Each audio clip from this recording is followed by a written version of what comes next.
Oh, this guy does it again every single week. It's Michael F. Florio. And this week, as we get to the starts and the sits, which you can go to NFL.com/start-sit to see the full list, we're going to get you to the second round. Congratulations on having choices to make, because some folks, Mike, don't even have choices at this point. Yeah.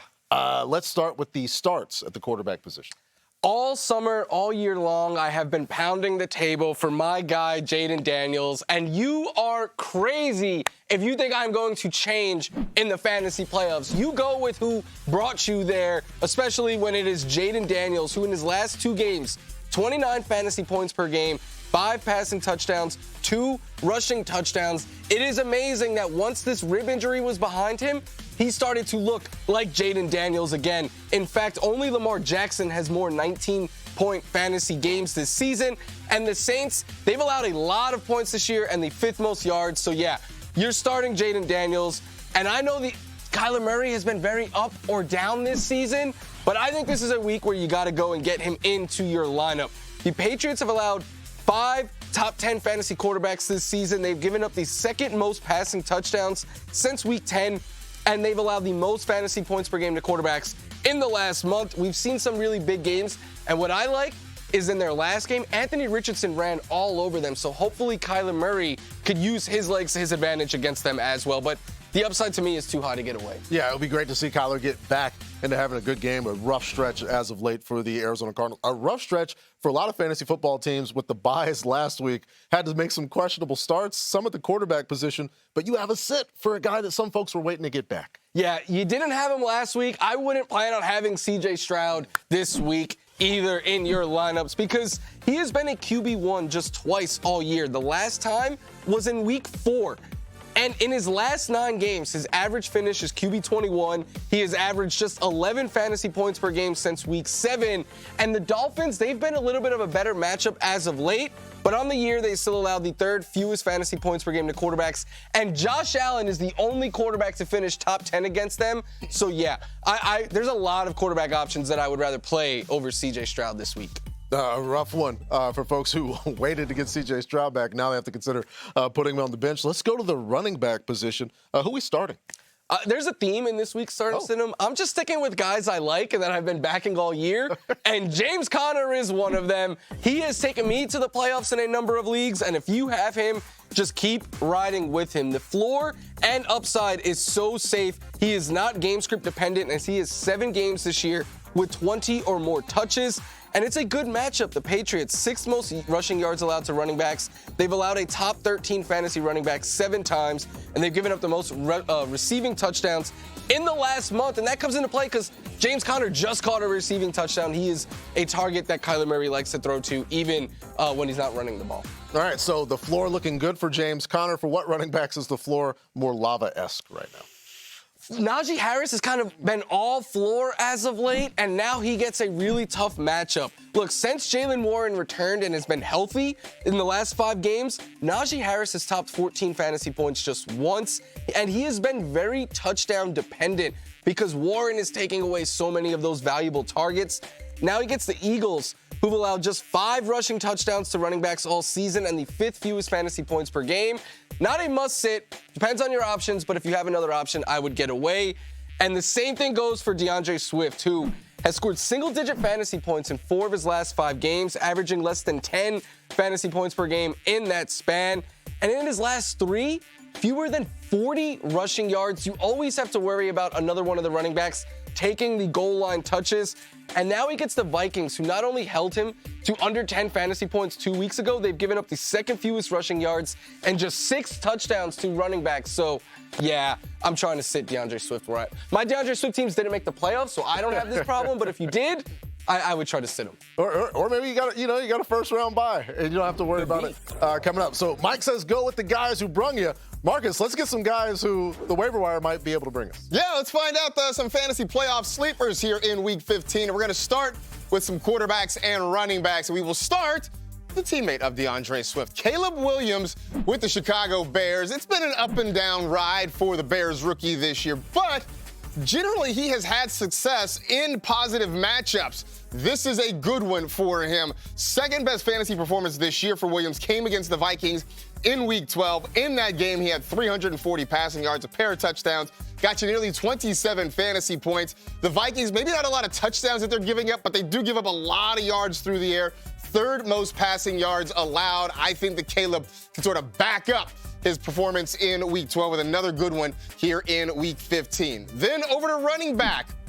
Rico Dowdle is still hanging out on the very fringes of sleeperdom. He's becoming a guy, though, that you got to feel confident in starting pretty much every week. 64% of the snaps since Week 9. Over the last 3 games, 329 rushing yards, more than 95 scrimmage yards, and double-digit fantasy points in all 3 of those games. Great matchup against the Carolina defense, giving up the most rushing yards in the NFL. And finally, a deep sleeper at quarterback, and I promise you that this is not fake. It's Aaron Rodgers. I know, we're talking a lot of Jets on this show. I don't really know what happened. Mostly what happened is the schedule maker said, hey, Jets, you get to play the Jaguars here in Week 15. Jacksonville has allowed 9 different quarterbacks to have top 12 weekly finishes, and maybe Rodgers is starting to come to life now. He had his first 300-yard passing game since Week 12 of 2021 last week. First time since Halloween that he scored more than 17 fantasy points in a game. Maybe, just maybe, he can back this up. I don't know if Michael F. Florio would agree that it could happen, but, you know, stranger things have happened. What is not going to be strange, though, is coming up on NFL Fantasy Live. We are going to call our shots. What is El Tractorcito going to do? What can we expect from Sonic and Knuckles? Maybe even Dr. Robotnik makes an appearance. Stick around and find out. More starts and sits. This time we're focusing on the wide receivers and the tight ends with Michael F. Florio. First round of the playoffs. Who are we starting at wide receiver? I've made it to the D block without talking about any Bills. I gotta change that, Take a right? Bill. Khalil Shakir is a must start to me. I think he could be a wide receiver 1 this week. That's how excited I am for him. 11 plus in 6 of his last 7, over 19 in 2. So Josh Allen's safety blanket brings a safe floor and a high ceiling. Now he gets the Lions. Not only are they top 5 in yards and fantasy points per game allowed to receivers, they've allowed over 1,000 yards to slot receivers. No other team is even more than 860. The Bills are the second most in the league, and Shakir runs 60% of his routes from the slot. Should be a score fest, all of that, must start. And then I like Calvin Ridley this week as well. 12 targets last week, but no one else had more than 4. 57% first read rate last week. That was the highest in the NFL per fantasy points data.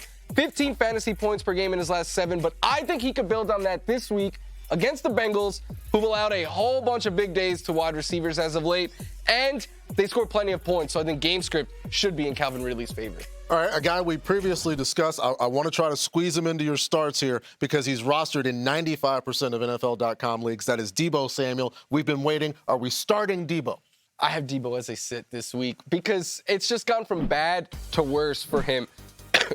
In his last 4 games, less than 5 fantasy points per game. He has not been a top 50 wide receiver in any of them. The last time he played the Rams, they held him to 5 fantasy points. And you want to know how bad things are for Deebo Samuel right now? He tweeted yesterday, hey, I'm playing well, I'm just not getting the ball. And they community noted him to be like, you lead the team in drops, and made him delete that tweet. That is how bad things have gone for Deebo Samuel right now. Plus, the Rams defense has been a lot better against wide receivers, so if you have the capability of getting away, I think I would try. The only thing that gives me pause is I'm always fearful of a squeaky wheel game. Yeah, he gets just loaded up about Kyle Shanahan because the options on offense on the 49ers are starting to dwindle as the season goes on. Let's get back to the good side. Who are we starting at the tight end spot? Jonnu Smith, who knows about the blonde hair bet. For those of you who don't, if Jonnu Smith finishes top 5, Laquan Jones has to dye his hair blonde. He's going strawberry blonde. I don't know why. That's Odd what choice. he chose. Yeah. But Jonnu Smith, tight end 4 right now. And he called out Laquan and was like, you shouldn't doubt me. Now you're going to have to dye your hair blonde. Jonnu, I promise you, no one was higher on you than Laquan Jones. He was so confident that you will be top 5, that he has been talking about dyeing his hair all year long. And look how explosive Jonnu is. Through 4 quarters last week, 0 fantasy points. He still finished as the tight end 7 on the week. He is the tight end 1 in the last month, averaging 22 fantasy points per game. I know the Texans are one of the toughest matchups for tight ends, but Jonnu Smith is one of the toughest matchups for defenses, so I think you got to start him. Yeah, Laquan feeling great for 4 quarters. last week until Jonnu gets 3 catches in overtime, one of them being the walk-off. So he had to wait to get those points. Who are we waiting for at the tight end spot that's not going to get points this week? I think Evan Ingram is someone that you can potentially get away from in this one. Look, I'm not picking on the Jaguars. I just don't like their playmakers with Mac Jones. And Evan Ingram, in the 4 games since Trevor Lawrence was injured, 9 fantasy points per game. His top game is 11. That was in the 1 game that Lawrence started and then ultimately got knocked out of. He has not topped 50 yards in any of those games. He has just 1 touchdown all year. Now he gets the Jets, who've allowed the 6th fewest fantasy points per game to tight ends. I don't love that. And then, look, there's no way you could start Kyle Pitts right now. I wish you could, because the Raiders are a fantastic matchup for tight ends. But in his last 3 games combined, he has 2 catches for 23 yards. That's in 3 games combined. In 4 of his last 5 games, he has finished with 1 or few catches and fewer than 15 yards. He's averaging just 3 fantasy points per game in that span.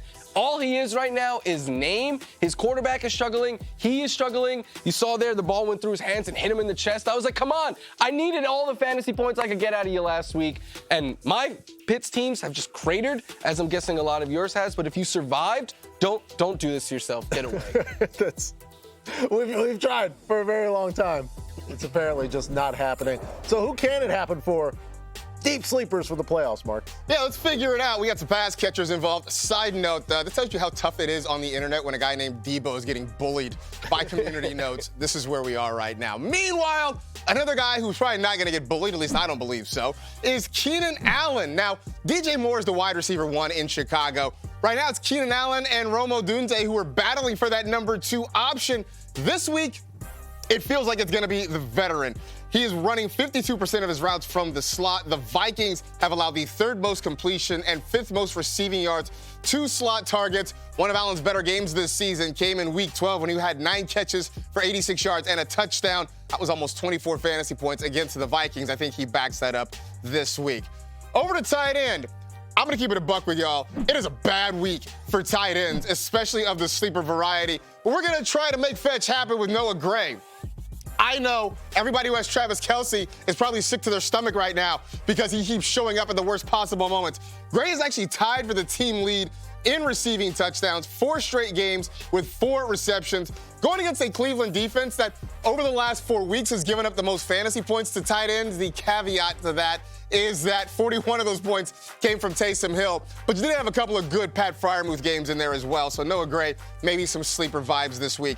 And a deeper sleeper, I guess, is Malik Nabers. I know folks are sort of down on him, but it feels like we're more experiencing the crushing weight of lofty expectations. The targets have not really lagged for Malik Nabers. A 29% target share, 4th highest in the league, 39% of air yards. That's 7th highest in the league, going against that Ravens secondary that has struggled all year.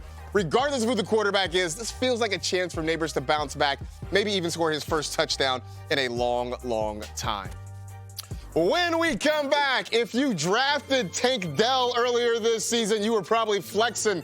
Now, you might want to forget about it. Which side of the ledger does the Texans receiver line up on when Michael Frank Florio comes back after this?